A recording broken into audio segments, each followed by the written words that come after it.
Welcome back to NC Grass Plugs. I'm Paul, and I am giving you a spring 2024 update. It is now April, and weather was nice and kind of wet early on, but here recently it's been kind of dry. Today and tonight we're expecting a little bit of rain, which is much needed because for the past couple of weeks I have been putting some water on the yard. So far this year, things have been much better than I expected after looking at the lawn in dormancy.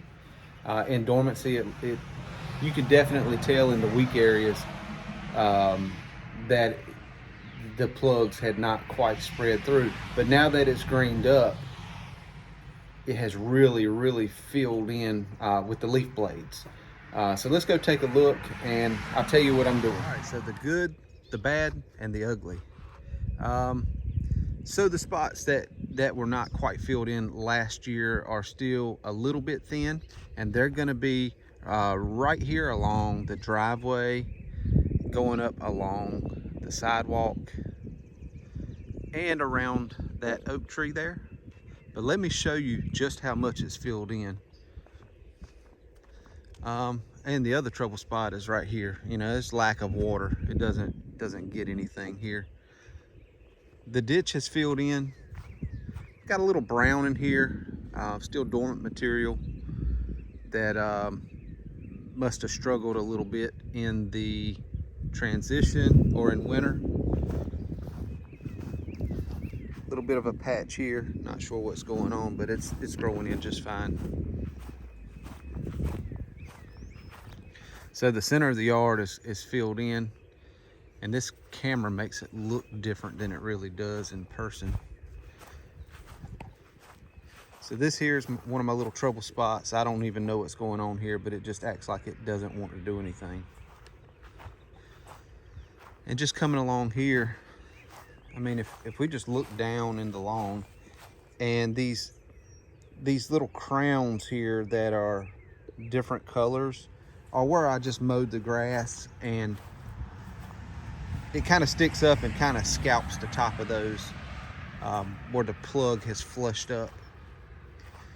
We don't expect a whole lot up underneath this tree, but we can compare out here what the El Toro is doing versus this over here where it was Meyer Zoysia, and that Meyer just, this is why I got rid of it.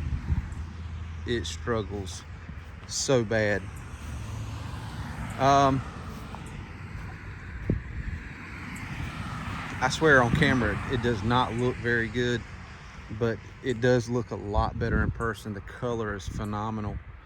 When this broke dormancy this year, it was the first grass in the area that was green. The common Bermuda out here was still completely dormant. Now these are the plugs that we call the heavy shade. They don't get any direct sunlight at all, and obviously they're not spreading like the sunlit areas, but they are actually spreading, and that's to be expected. So eventually they will fill in, and they may only get as thick as this. It's not gonna do, nothing's gonna grow in that heavy shade. No warm season grass will do that. Other than that, we've achieved quite a bit of fill-in on this lawn. And today we're actually going to hit it with the double dark, the MicroGreene, and the GreeneEffect. We're going to get some more color pushed out of this lawn. And we're probably going to hit it with some granular 1414 starter fertilizer to start the year out. And we're going to go from there. And this year we are not going to fertilize anywhere near as heavy as last year. We're going to a maintenance type schedule.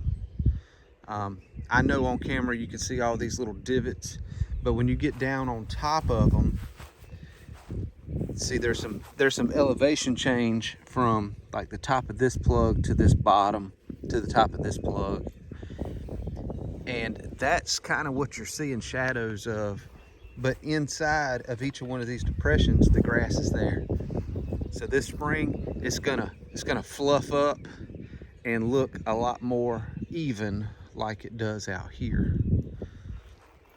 Still having a little bit of a problem trying to keep the roadway up here moist.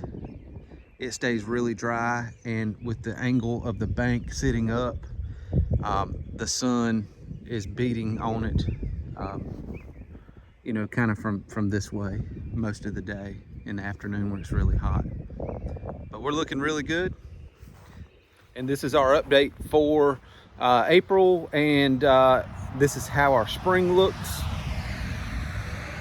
Yeah, it really does look bad on camera, but it does look a lot better in person, especially from a distance when you change the angle of the camera in relation to the angle of the lawn.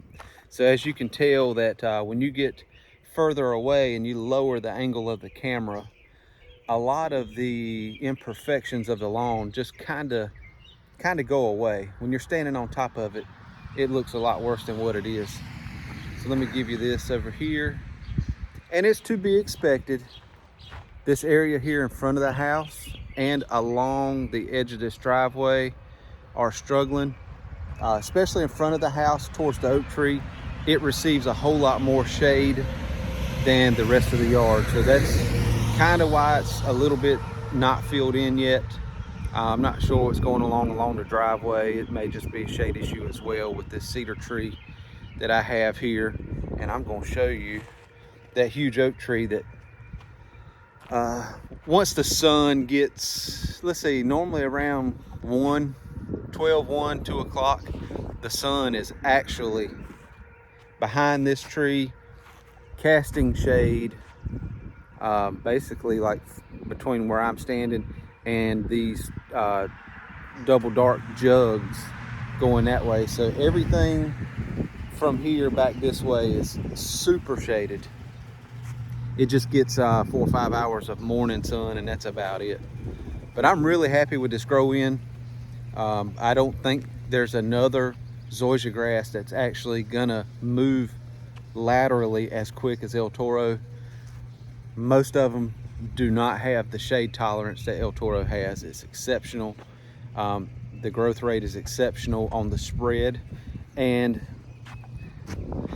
I mowed this thing 3 or 4 days ago, and it's actually growing, because when I mowed it, I actually scalped some of the top of the plugs that had grown up higher than the soil level, and that damage is now recovered, and I don't really see much of it, especially from a distance. I wanted to give you a shot of how it looks from the road.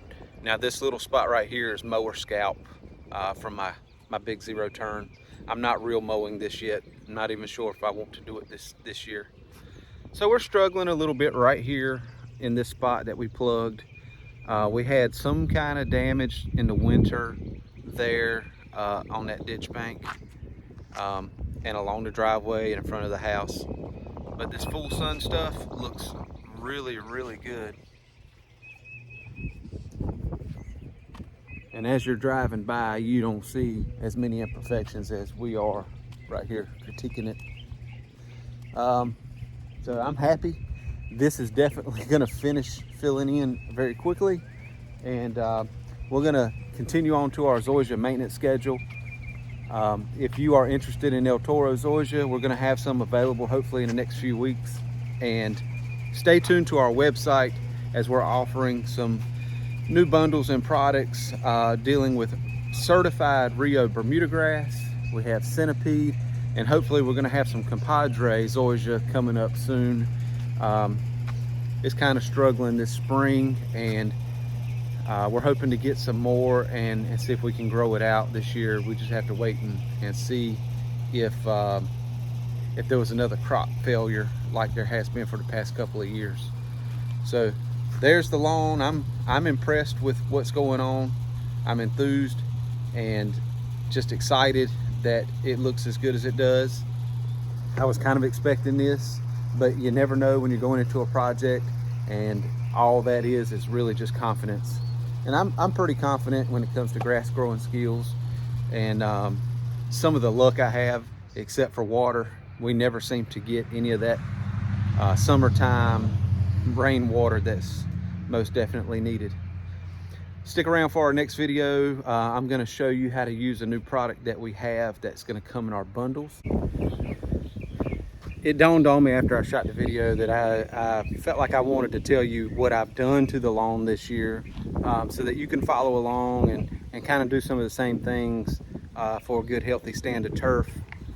So what I did was, early on, as it was just barely starting to turn green, I went ahead and scalped the lawn. That means you mow the grass to remove the dormant material off the top as low as you can get without digging into the dirt. Always try to get as much as possible off the top, but if you leave some, it's perfectly fine. It's not that big a deal. When I did that, I also applied a full rate of CytoGro. In this case, I have CytoGro. I had RGS, ran out, still have CytoGro, so that's what I'm using. So you can use RGS, CytoGro, CK, or anything with sea kelp extract, something like that. And you're going to want to apply that once a month.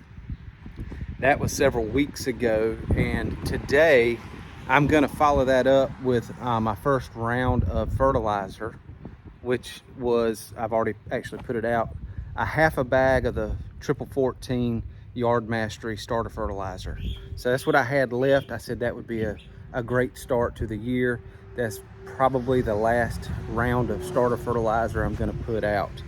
I'll probably switch over to the Stress Blend 7020, which is also perfect for Zoysia or centipede, or even Bermuda in the heat of summer, when you're not trying to push a lot of growth, but you're trying to keep the grass healthy and provide it a little bit of nutrition. Today, what we are going to do, if you can see behind me, I've got some goodies that I want to put out on the yard. We're expecting some rain this afternoon, tonight, and some good chances of rain the following 2 days. So I wanted to make sure I got everything out so that it could get watered in. If I go ahead and do this foliar application today, it can sit on the lawn here from about lunchtime until 5, 6, 7 o'clock tonight when we're expecting rain. That'll give it time to absorb in foliarly, and then it'll be washed off of the leaf blades down into the soil, and even more can get sucked up through the roots. Let's go take a look at what we're putting out. I did forget to mention that with the RGS, I put out some bifenthrin or Bifen at 1 ounce per 1,000 square feet, just to take care of any pests that might be overwintering in the lawn or just coming active and starting to feed. And I went ahead and applied imidacloprid after that, since I had grubs here in the lawn the previous year that pretty much decimated everything I had out here. I went ahead and just proactively put that out just a month or month and a half earlier than probably I should have. But you know, when things get on your mind, you just tend to do them because you convince yourself that you need to. Let's take a look at what we're putting out today. So today, I'm putting out partial rates of these products. So I'm putting out 3 ounces per 1,000 square feet of the Humic 12, 4 ounces per 1,000 square feet of GreeneEffect, and 5 ounces of MicroGreene. Now the GreeneEffect and the MicroGreene together are called the double dark combo, and that's because of all of the micronutrients in it that promote photosynthesis: sulfur, iron, manganese, whatever is in it, I don't even know. Let's take a look. So we have copper, iron, manganese, sulfur, magnesium at high rates. That also has a little humic acid in it, and it has sea kelp in it, which is the same as RGS, just not a full dose of it. So I feel like 3 weeks after I put out RGS, I can put out a partial rate of the MicroGreene and be perfectly fine with that. So what I'm gonna do now is I'm just gonna go ahead and apply it. I'm not gonna show you that, but I've already got it mixed up in the tank. If you want to see it, this old dirty looking black water. So we're gonna get this out here and get some more color put into this lawn and hopefully stimulate a little bit of growth in the areas that are lacking. Otherwise, I think it looks pretty fantastic for a lawn that was plugged like maybe 8 months ago, something like that. And we had a good long, felt like 6-month winter, so not too bad, probably about 4 months of dormancy, something like that. And if you have any questions, please leave them in the comments, and we'll catch you next time. Thanks for tuning in.